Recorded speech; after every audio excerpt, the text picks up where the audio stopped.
ఇక్కడ ఇక్కడ ఈ సెల్‌లో టోటల్ సేల్స్ అమౌంట్ ఉంది. అవునా కదా?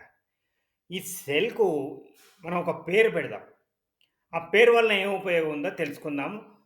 జస్ట్ 1 సెకండ్ లోపల. పేరు పెట్టడం 1 సెకండ్, తెలుసుకోవడం 1 సెకండ్.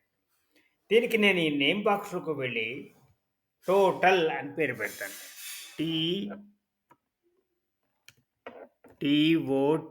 టీఓటీఏఎల్ ఎంటర్. ఓకే. ఇక్కడ మనం చూస్తే పేరుంటది ఇక్కడ. టోటల్ అనే పేరుంటది. చూసారా? టోటల్ అనే పేరున్నది. ఇప్పుడు దీనివల్ల ఏం ఉపయోగం?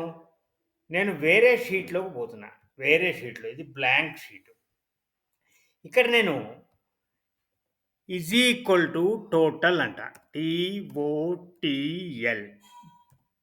టీఓటీఏఎల్ ఇక్కడ వచ్చింది చూసారా టోటల్? డబుల్ క్లిక్ చేస్తా. ఎంటర్. ఆ అమౌంట్ ఇక్కడ వచ్చేసింది. ఇది ఎందుకు ఉపయోగపడుతది? డాష్‌బోర్డ్‌లలో మనం కేపీఐస్ పెట్టేటప్పుడు ఉపయోగపడుతది. ఎక్కడి నుంచైనా దాన్ని అడ్రెస్ చేయొచ్చు. పేరు పెట్టి పిలిచినట్టన్నమాట. చాలా ఉపయోగకరం ఇది.